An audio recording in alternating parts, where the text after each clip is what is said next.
Assalamu alaikum wa rahmatullahi ta'ala wa barakatuh. Good evening, everyone. I, Hassan Ahmed, welcome you all on behalf of ACFE Oman Chapter Board. We have joined by Mr. Haytham Al-Raisi, Director Membership, Ms. Fathia Al-Maskaria, Director Training, and our distinguished speaker, Mr. Arun. Thank you so much, everyone, for joining. Today, we came up with very interesting and very, you can see the famous things, scams, very popular issues, challenges, you can say. Scams are convincing and real. Scams are becoming increasingly sophisticated, often employing tactics that can seem entirely legitimate, from impersonation, trusted individuals or institutions to leveraging emotional appeals. Scammers are highly skilled at creating a sense of urgency or trust. This can make it difficult for even the most cautious individuals to recognize a scam when they encounter one. Like sometimes you go in dilemma that this is a scam or not a scam. They use emotional manipulation, social engineering, technological advancement, and lack of awareness. Scammers are constantly evolving their tactics to stay ahead of security measures like AI-powered voice cloning scams, investment scams, phishing scams, job scams, charity scams, tech support scams, lucky draw scams, etc. We are here to learn more about this topic from Mr. Arunava, who is joining us from Sydney, Australia. Without any further ado, I will call Mr. Haytham Al-Raisi, Director Membership, to introduce our today's speaker. Over to you, Mr. Haytham. Thank you so much, Mr. Hassan Ahmed. Good morning and good afternoon and good evening, wherever you're attending from. And I welcome you officially to this webinar. And you know, we always hear that fraudsters are constantly evolving their tactics and to, exploit vulnerabilities and circumvent security of anti-fraud measures.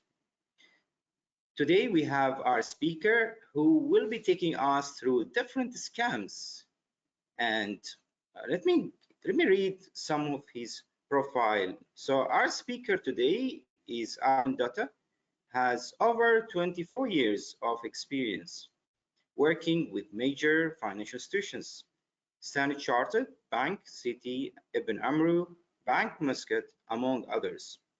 He also held global roles with remit of more than 60 countries, headed lending fraud and internal fraud investigations and assurance roles. His internal audit and anti-fraud roles have taken him across markets to Australia, Singapore, UAE, Oman, and India, covering commercial and retail banking, including wealth management, private banking, and SME businesses. In fact, in terms of academics, he's a CPA holder from Australia and a chartered management accountant from UK, and holds an MBA in finance. He also obtained professional certification like Certified Internal Audit and Certified Fraud Examiner, and many more. So the topic today is scams are convincing and real. Let's hear it from our speaker. Scams are convincing and real.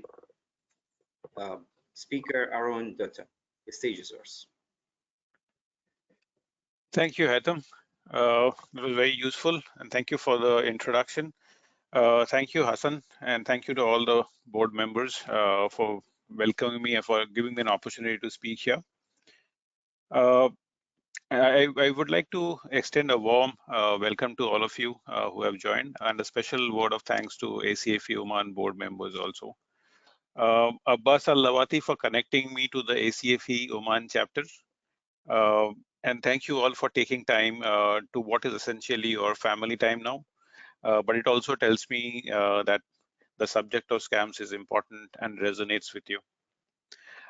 Personally, I feel delighted and privileged to talk to you. For those who know me, I worked with BankMuscat till about 2014, and Oman has a special place in my heart. Without much ado, I will start the presentation. I have kept my camera off. Apologies for that. It could be a poor network.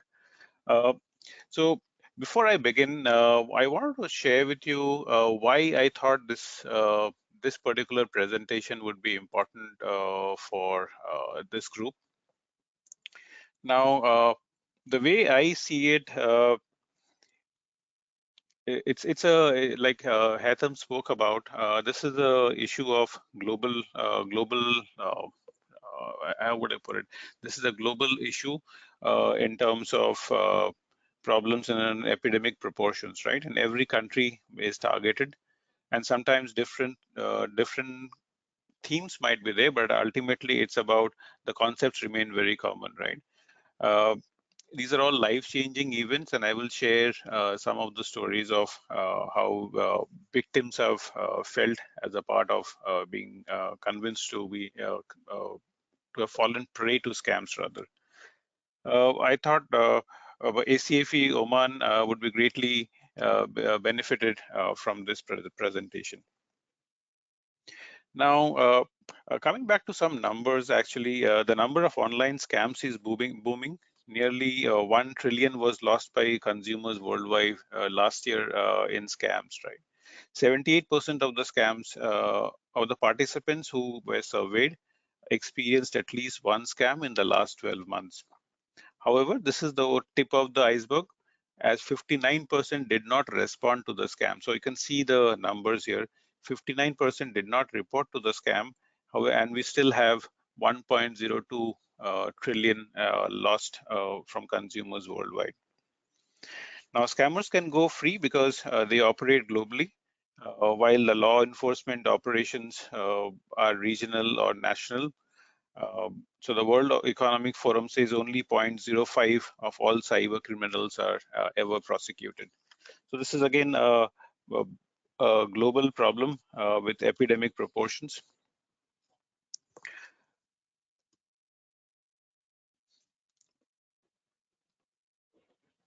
Hatham, let me know if you can see the slides. Huh? Yes, we can. Okay, cool. Thank you. So what are scams, right? So scams are confidence tricks. They gain trust of the victim and often with a false promise towards subsequently used to commit fraud against the victim. Now, scams have come a long way from the original ones which we used to hear decades ago of a Nigerian princess stuck somewhere in a situation and needing money or winning a lottery or inheritance. And if you pay some amount, then the scammer says that you will be rewarded or you will inherit something from through a lottery. Now it is much more organized, and it's an organized crime racket generally, and it has become bigger than the drug trades in many countries. And I picked this up in a recent conversation with one of the Interpol discussions. So they believe that this scam as an organized crime is bigger than drug trade in many countries. So just wanted to reiterate that. Some regions, including Southeast Asia, where this has taken really unprecedented proportions, right? So scams are right at our doorstep. We need to spread the awareness and do more in some industries, and collaboration is required. Towards the end of the slides, I have something which talks about collaboration in the industry, and I'll spend some time, a little bit more time on the collaboration aspect of it, because it's not one institute or one bank or one insurance company or one telecom company can do bring much of a change. It has to be a concerted industry-wide effort, right? And we'll talk about it a little bit later. Another aspect to share is between fraud, scams, money laundering, mules, and human trafficking. The lines are thinning a bit, right? So we always used to traditionally consider fraud as different, scams as probably still linked to frauds. Money laundering, mules, and human trafficking were completely separate and managed separately within institutions. However, in the last few years, we have seen most institutions clubbing all of this together, and the primary reason is if you think about scams, Scam is where your fund is originating and then it goes through the this ill-gotten money is then cleaned through the system through the AML process, right? What we call as controls through anti-money laundering. Now, very important because it has become a source of funding and for many criminal organizations. I wanted to share a few personal experiences while managing this kind of. Mr. Yes, Arun, Aitam. sorry for interruption. Hassan here. Mr. Arun, our attendees cannot see your screen, showing the blank screen, black. Okay, let me try disconnecting and try again. Just give me a moment. Yeah.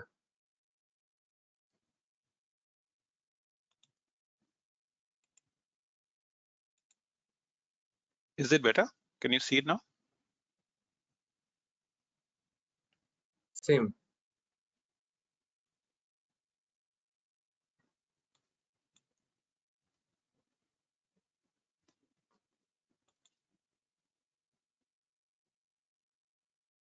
Heather, I'm trying again. Can you just check?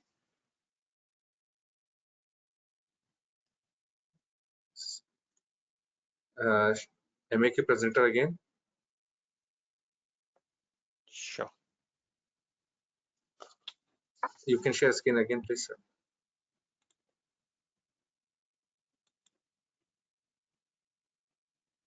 Okay, I've done that. Not working? No. Apologies. Seems to be some challenge.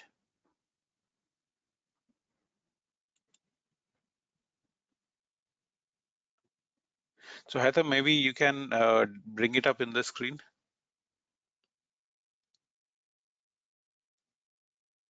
Sure. So we are in slide 2. Huh?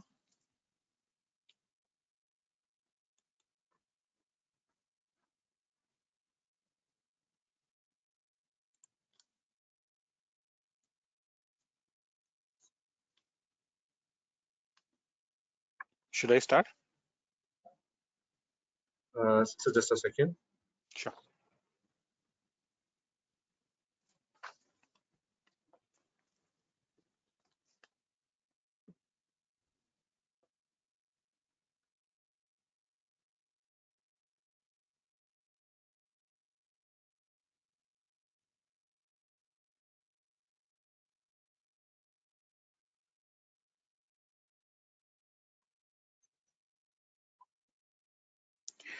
Apologies, ladies and gentlemen. There's some tech issues. Bear with us, please.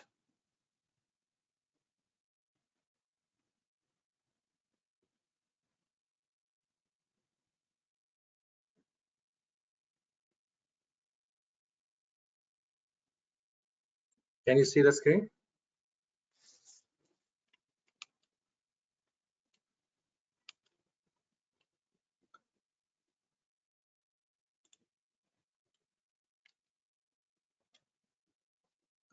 Mr. Arun, can you see the screen? No, not me. If somebody else can share. Yes. Okay. Is my screen visible or is it your screen which is visible? My screen. Okay. Great. So we can carry on. From slide 2, we're in slide 2 right now. Generally, Common, this is more. Sorry, Heather. common types of scam. What are scams? Basically, the slide number 2. Yes. Common types of scam. No, I think 2 screens before that. 2 slides before that. Okay. What are scams? Yeah, correct.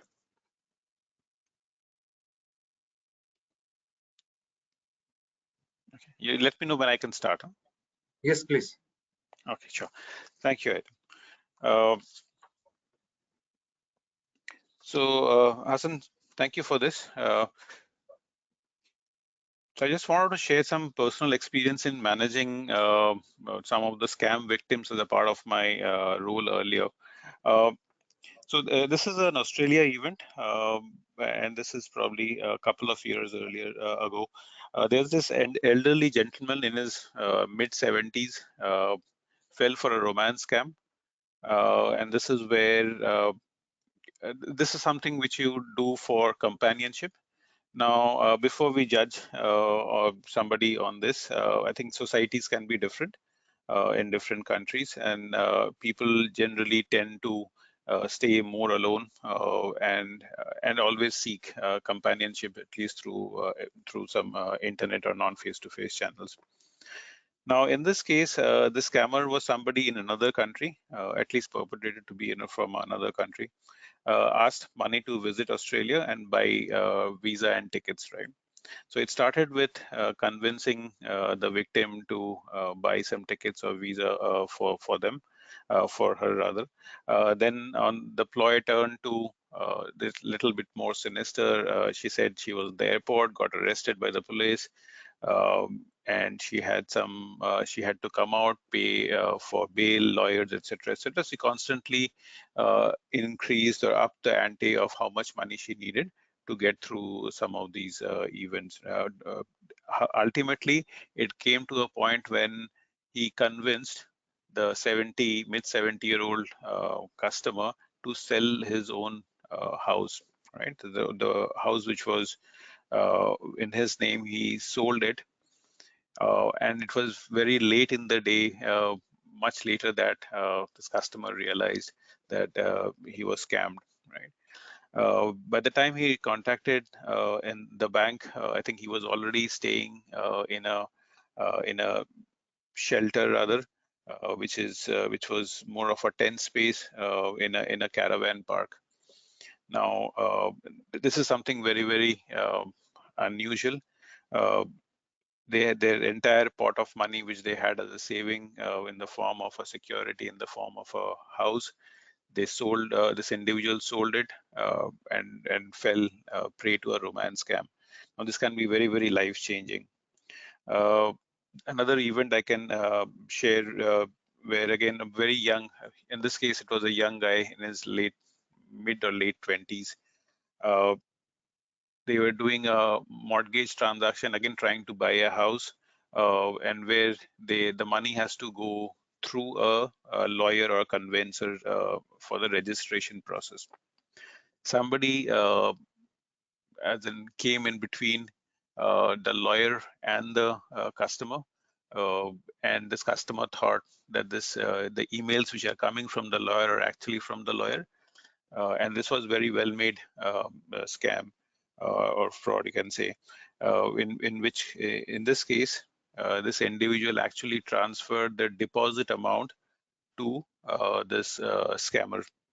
What they did was change the payee account details in the email which was sent to the customer, and the money went to another bank account, and the moment it lands in another bank account, it quickly moves out. So it's very difficult to trace some of those funds. Again, mid 20-year-old losing their house deposit they have worked for in the last maybe 5-10 years, it's again earth shattering for them. Now, some of the banks have set up an aftercare process. So this is to take care of post-incident trauma kind of a thing, and they include mental health support also. I actually had referred this particular individual, this 70-year-old, to health support, mental health support, right? How serious it can be is somebody wanted to commit suicide, right? So it's very important that we support victims, and generally what happens in the society is we tend to think that look down upon somebody who has been scammed, but I think generally we should be very supportive of a post-incident or a post-trauma kind of event here. Now, other thing which I wanted to share with you is some of the investigations which happen post scams, and these are all international investigations. And what we have found is most of these scams operate through very sophisticated call centers, located in various parts of the world, and of late has been concentrated in parts of parts of Asia. Now, when they raided some of those properties, they found their documents. They had proper policy documents, proper standards, playbooks, how to go by as in operating or scamming people, right? This is a very developed stage where they are psychologically clever, how to approach the potential victims. So I think they have a better lesson in how to convince their customers, so as to say. So again, they were running very sophisticated call centers and equipment, which was discovered. It is very difficult to trace some of these because they operate under the garb of another company, which has genuine call center operations. They might use similar names so that they can go below the radar and not get detected. If you can move to the next slide, Hassan, slide number 3. Now, these are some of the properties or characteristics of scams. Now, slide 3 tells us that they look real. There seems to be a very real story. And there is always a pressure to take immediate action. There's always an organized criminal gang behind this operation. So now for the victim, there's always this compelling story that they have to abide by, they have to follow, they fall for it. They're as in they're psychologically so clever, they identify the vulnerability of the people who they are talking to. It could be to the point that they can be lured into making more money, which we find in a little bit of an investment scams. Now, they could also be under the pretext of saving money. It could also be in the pretext of companionship. The example which I quoted you about the 70-year-old is also about companionship. Now, they identify these vulnerabilities really quickly when they identify their victims. I have shared some numbers from various sources.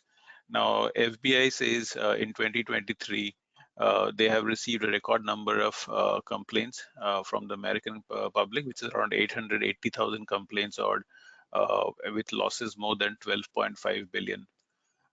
Investment fraud losses rose to 4.5 billion. This is just to give you a scale of the problem.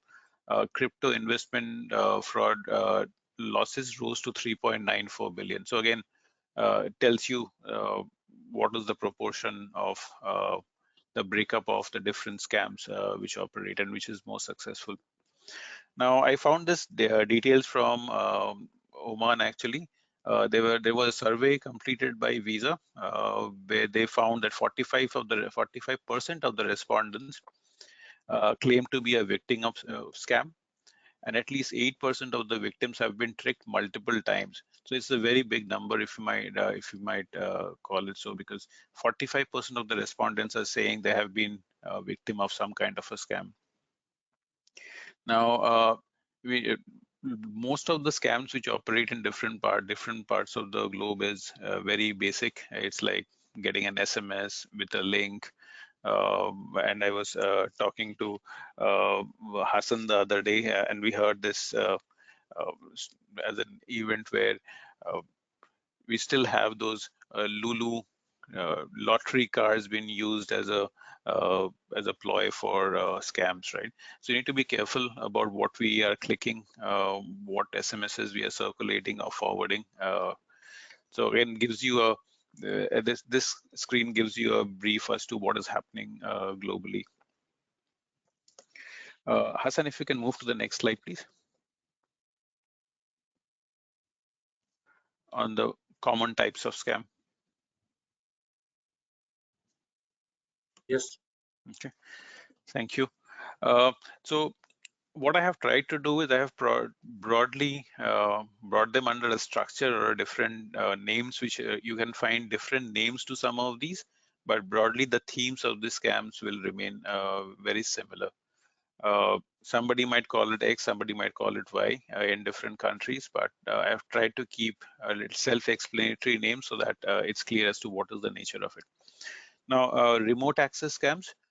This is something where the targets are identified either through a phone or contacted rather through a phone, text, or an email. And again, here what we're talking about, they are falsely claiming to be from a very well-known or familiar company. It could be a large bank or a telecom company or a large software company, or it could be any government agency. Now, there are different countries have different types of these remote access scam. One common element in all of this is they trick the victims into sharing access to their computer, right?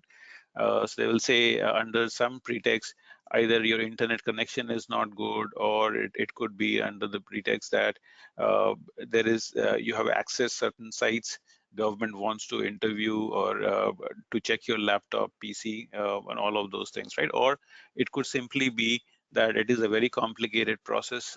Let us help you navigate through this process. So give us access to your computer, right? And some of the very well-known softwares which have been used in accessing others' computers is actually TeamViewer. You might have heard of them, or AnyDesk. Now, these have legitimate use for working as a group where team leaders or managers can actually access the team's screens and can help navigate some work-related activities. Now, the scammers have actually repurposed it for this purpose, for defrauding or scamming their victims. Now, how do we protect ourselves? I think the very basic ones is never give any unsolicited caller or any remote access possibility to your computer. Never share your login details, and this is very basic actually. Scammers do obtain your numbers fraudulently, and you might find your name still coming up, or your even if you have put your name under your do not call registers, or if you have put it as a private number, you might still receive that call because your number has been sourced through a fraudulent means and is not coming through the legitimate sources. Again, very basic about keeping your antivirus updated and the softwares updated. And generally, these things will give you an alert that somebody is trying to access your computer. What happens in most cases is customers themselves or the individuals themselves are aware that somebody is trying to remotely access their computer. So need to be wary of it. Scammers often use popular business collaboration tools, like I said, the TeamViewer and AnyDesk. Now, another thing which I wanted to share with you, there are softwares available today from a detection perspective, which gives us a view that if the customer is on a call and they're trying to transfer funds out of their bank account, right? So the customer is on a mobile phone and the mobile phone has a bank application. It can detect that this individual is on the call and they're trying to do a fund transfer. Now, in this case, it might be a high-risk transaction for the bank and they might want to interject it. Now, in which case, it's easier to probably stop the funds being moving out. This kind of scam is also called APP, which is authorized push payment, after the customer has actually been convinced and the customer themselves are doing this fund transfer.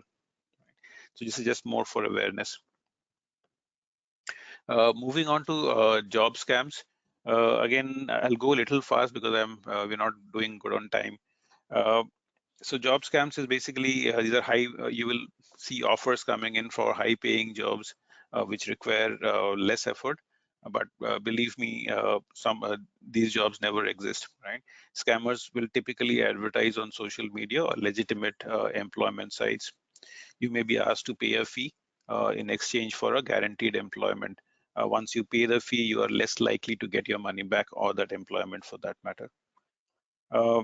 The scammers may ask you to provide your bank account details also, and depending on the country where you are residing at that point in time, they will use different methods to push the money out of your account. So how do you protect yourself? Again, do some research as to when you are getting any offer from a company. Look at opportunities where you can verify companies and verify what their policies or processes are. Be suspicious if a role is offered to you without an interview, right? Speak to your friends and family to get their opinion on the potential job offer. Generally, what happens is if it is a very lucrative offer, we tend to keep it to ourselves, not discuss with friends and family. That could be a trap in that sense, because you don't know what others know in terms of what the company offers as benefits or salaries, salary ranges and stuff. So you might miss an opportunity to detect it timely. Moving on to romance scam. This is on your left-hand bottom, the square which talks about romance. Can I give you an example of from individual experience here? Now, not everyone you meet online is who they claim to be here. And generally, what we're talking about in romance scam is these are all set out to steal your heart in order to defraud you. People can create fake online identities, and again, designed to lure individuals into it. Now, how do you protect ourselves? Never send money or share passwords, credit card information if you don't trust that individual. The challenge is we start building that trust with the caller. So we need to probably de-alienate our finances from the equation of the heart, right? So just keep it very separate. Research your potential partner online. So before you actually get into any kind of discussion with them, do some as in open searches in Google or social media apps to understand better. Now, the other thing which has been especially been helpful in some of the markets is if you do Google image reverse search, you will be able to find that the image which has been shared with you of this individual belongs to this individual, or it has been used in some other places. Now, so Google reverse image search helps a lot. Now, look at the photos and the connections to the social media websites to see if people and places mentioned during your discussions match the profile of this individual. So they all have to corroborate to a certain extent to build that whole story. So keep that mindset in the frame when you're dealing with certain things. And never share personal images or videos online, including the so-called admirers. Speak to your family and friends about any online relationships. They might have a neutral or a different view of how to deal with some of these situations. Now, scams that target business, I will probably discuss a little later after 2 slides. I have a dedicated slide for that, so we'll skip it for now, but we'll come back there. If you can move to the next slide, Hassan. This is slide number 5. Yes. Thank you. So slide number 5 again talks about online shopping scams. Now, what are online shopping scams? As you might be aware. Business email compromise. No, I think there's one slide before that, which is common types of scam, which is slide number 5. There are 2 common types of scam, 4 and 5. We are doing slide 5 now. Slide 5. Actually, this is the earlier PPT. The current PPT I did not get till now. Okay, not to worry. I will talk through what is there supposed to be there. Can you see my screen? I'm sharing. Okay. No, I think one slide before.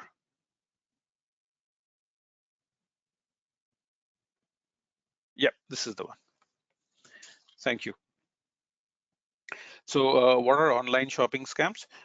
Generally, you'll find a lot of fake websites deceiving people into buying from them. So this is like you place an order. Once the payment has been made, either you don't get the product or you get a very inferior product to what was actually advertised or what you saw on the website. Now, these have become very common these days. So be aware of, be wary of some of the offers which you get if it seems to be too good, like a luxury item you're getting at dirt cheap prices. Don't be rushed or pressurized into limited offers or sales or countdown, all of those the trick words to be lured into some of these scams.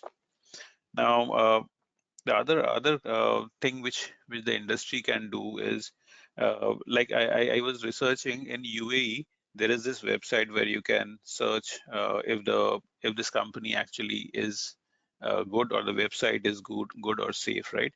Uh, so similarly, I don't know if Oman has one. It will be helpful.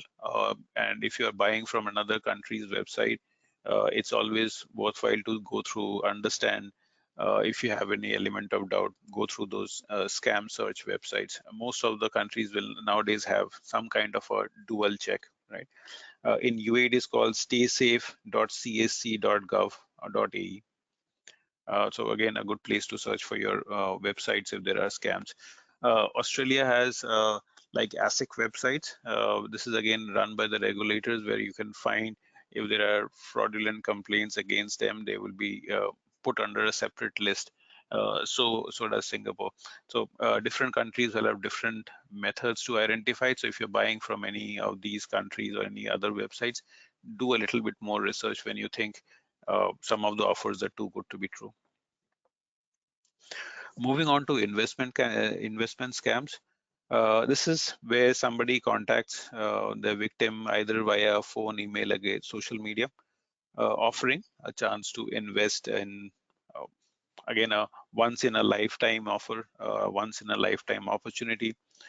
You remember one of the slides we were talking about, they create that pressure, they create that urgency, or they understand the vulnerability which people will fall for. What happens generally is once the money is put into whatever the investment scheme this individual is trying to sell, they might actually give you money, some of the money back, which actually gives credential to them, saying that they'll pay you the first few investments to convince the victims that you invest more. So once you know that you have got some money back, you start believing it, and then they ask up the ante, and they will ask you for more money to be invested in some of the schemes. Now, you need to be always be cautious about somebody offering you extremely high returns with little to no risk. There is hardly any schemes like that. So again, too good to be true situation. Look out for sponsored ads, uh, an AI technology that impersonates well-known figures. So you will find an Elon Musk trying to sell you some product, right? Or he has developed some software which will help you earn a lot of investment, good investments from, say, US stock markets. Very common. And what happens is most of the money which we have seen is pushed through crypto. Now, it's very difficult. The traceability becomes very difficult after that point, that where the funds ultimately went to. From an individual perspective, there are solution providers who can actually trace crypto funds to a large extent, but the money is as good as gone. Always sense check your investment opportunities with, again, friends and family. I always say friends and family because this is where you fall back upon once you uh, people who have different kinds of experience would be able to probably take you out of your spell. You might be under a spell of this individual who's trying to give you 30%, 40% returns per annum. Now, these are unprecedented, very difficult to get to on a structured basis. Understand if to how to check if a country or a person is licensed, right? So some of the countries, again, who you're operating with are actually investment managers. Do they have a license to operate in the countries where they're selling that product? Would again be a useful check. Threat and penalty scams, again, as the name sounds, here the scammer uses threatening tactics to frighten their victims into sending money or blackmailing them. Very similar ways how we can protect ourselves. I think it's important that if you think you have been scammed, and there is no shame in saying that you fell victim to a scam, take a breath, stop before you take your next step. Right? Don't push into giving whatever this scammer is trying to threaten you or penalize you with. Block or reject some of those emails which have been pushed down your direction. Don't be pressurized into giving in anything, including photographs or any other details which might harm you at a later stage.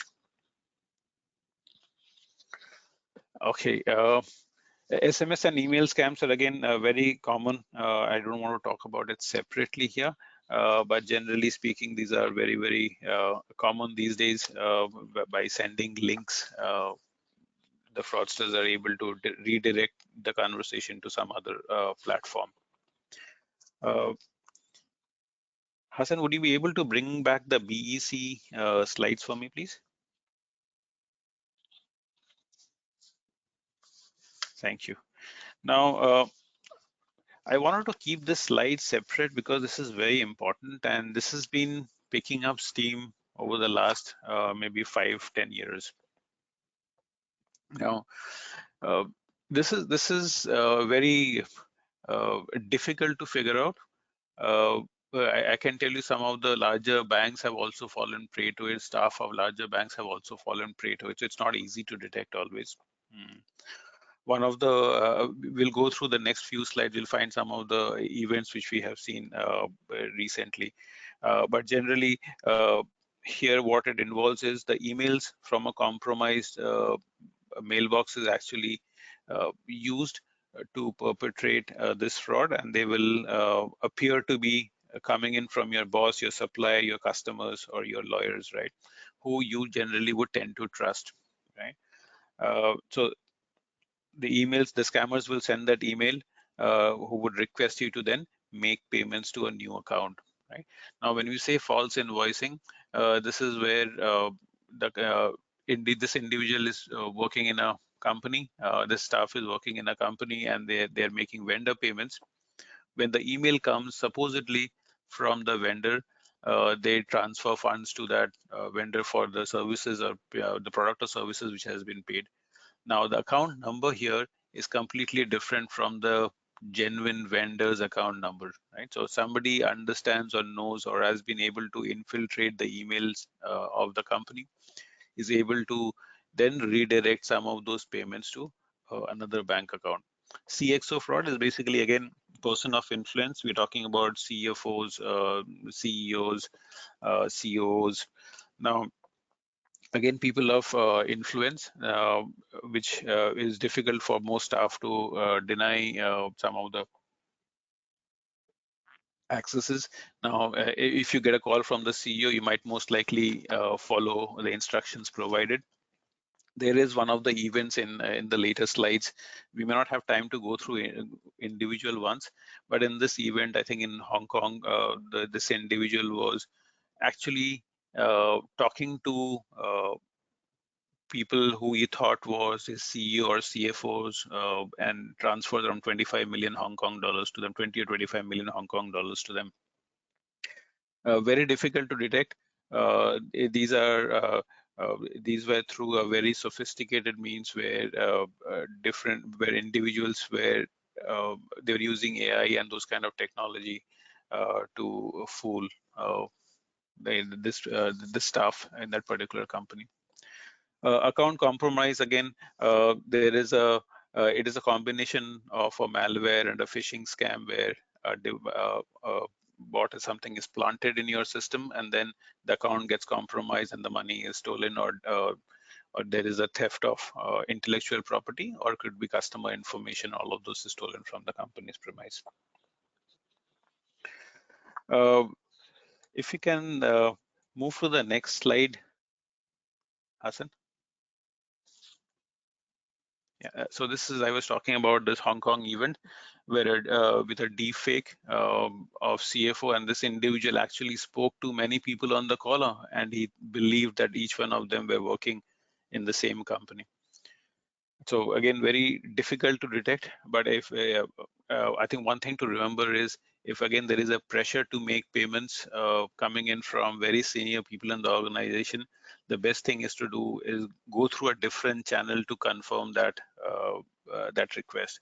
Maybe pick up the phone or send a separate email so that we know that actually the CEO is requesting for that payment. Next slide, please. Now again, this is some data. Once you get the slides, you can read through them. But this is again, Singapore has lost around 651 million in 2023, 46,000 cases. Hatham, next slide.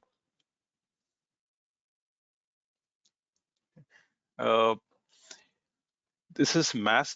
MAS is the regulator in Singapore. They are talking about supervisory actions, so basically penalty actions on one of the local banks there, owing to a phishing scheme.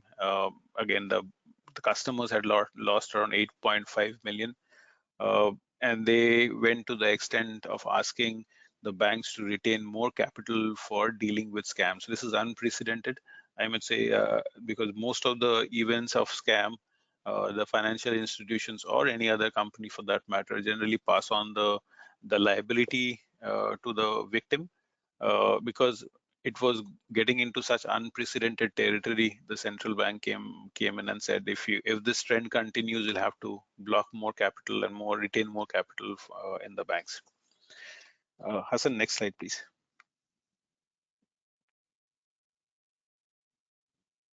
This is Australian data.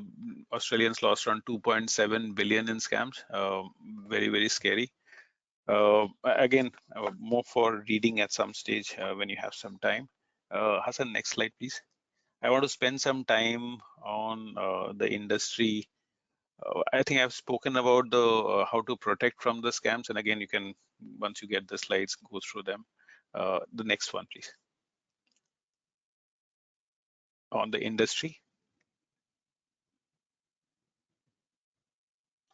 Yeah, great. I just want to spend maybe a couple of minutes on this. It's very important that what we do as an industry in Oman will actually largely benefit the industry. And I've picked up some of the best practices from other countries. So any one financial institution or any telecom company or any other big brand, so as to say industry leaders, say a Google or a big tech giants basically, or will not be able to solve standalone. And this is where we need a collective front to deal with some of this work. We're talking about engaging banks, financial institutions, telecom companies, and other industries, including cyber cells. Cyber cell is the police cell which is looking into cyber crime.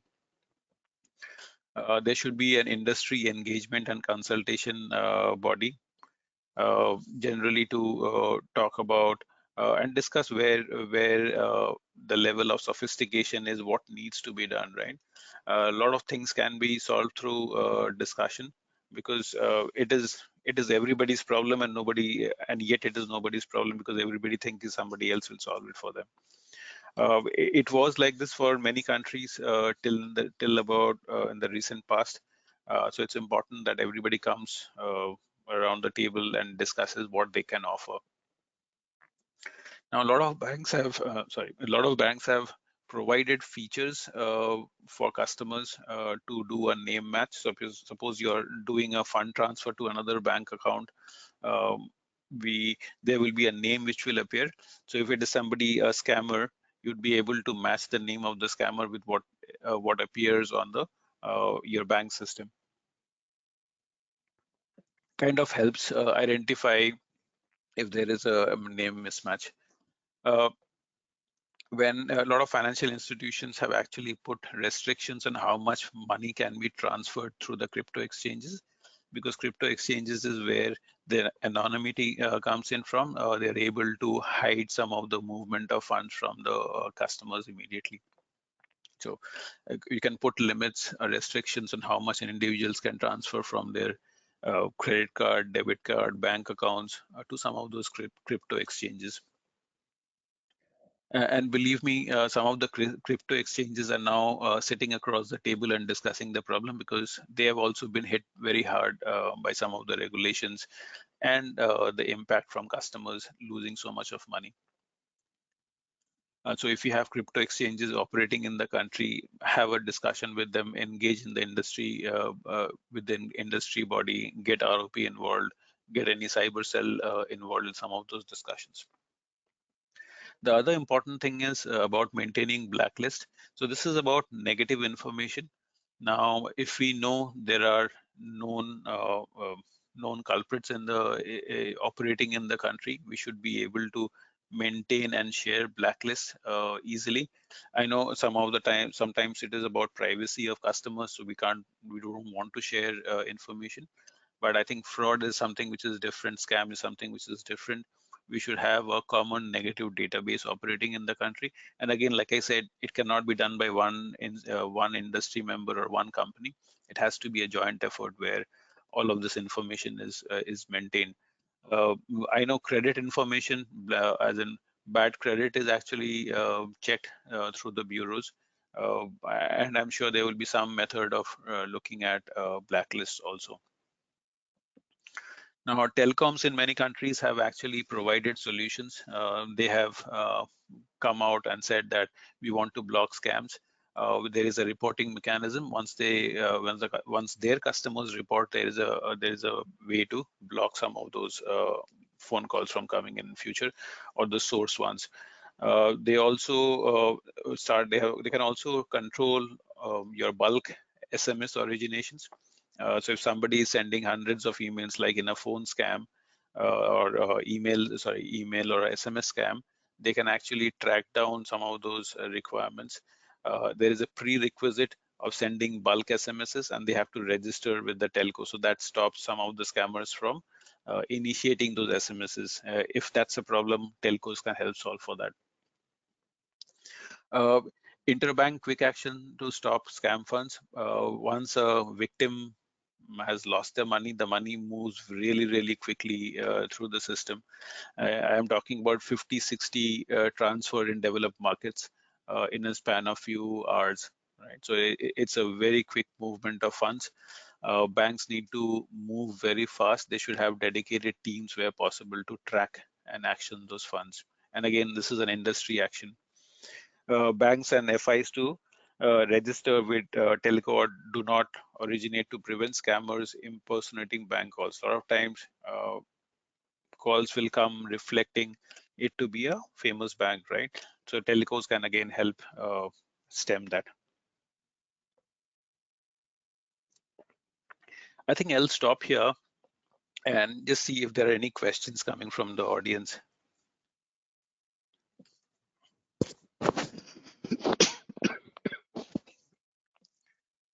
Hassan, are there any questions coming from the audience? Thank you so much,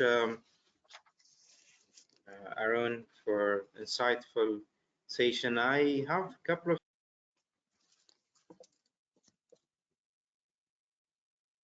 I want to ask you, based on your experience working in multiple banks, we always find it difficult to convince management, executive management, that control should not be seen as a cost.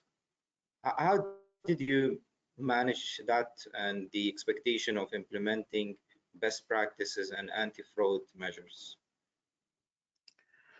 Yeah, I think one of the first step is to build a framework within the bank, uh, just to say that the level of maturity we are in. So first, in that framework, we should be able to say where we are as a bank in terms of a maturity, in terms of creating awareness. If you're talking about awareness, do we have notifications or alerts in place? Or do we have client education in place?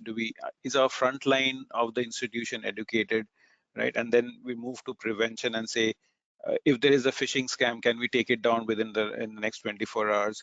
So all of this should be measured and documented very clearly in my mind.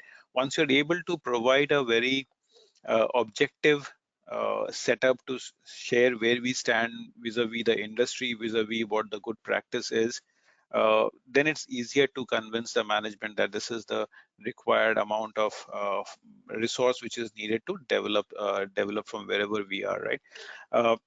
The other important thing is regulatory stand is changing, right? In every aspect of it. Legislations in different markets are also changing. There is, if you look at developed markets, some of the countries are actually thinking about building a shared model for scam losses. Now, we don't have a percentage here, but it might be that banks might be asked or telecoms might be asked to say put in 30%, 40% of all the losses, right? That goes into millions, right? In some events. So if you do a cost estimation of that and vis-a-vis how much you will take to prevent it, you might be able to give that cost benefit to the management. That's second. The third point is it's again about the brand and image of that company. If you share with them that in the market everybody is talking about we as an institution are not able to stop scams, or we're not doing much in the to prevent the spread of scams, uh, then our brand actually falls below somebody else, and if somebody else is taking that positive step. So all of these combined together would help convince the management. There is no one silver bullet, Haitham, but it's a combination of a lot of factors, and we have to show that maturity to the management to share where we are. And we should also invest in systems, and that should also come like there are a lot of different tools today which are developing, like which are more of biometrics kind of a thing, which can help improve the control environment. So all of this combined set should be discussed on a periodic basis with the senior management. Yeah, I agree. I understand that.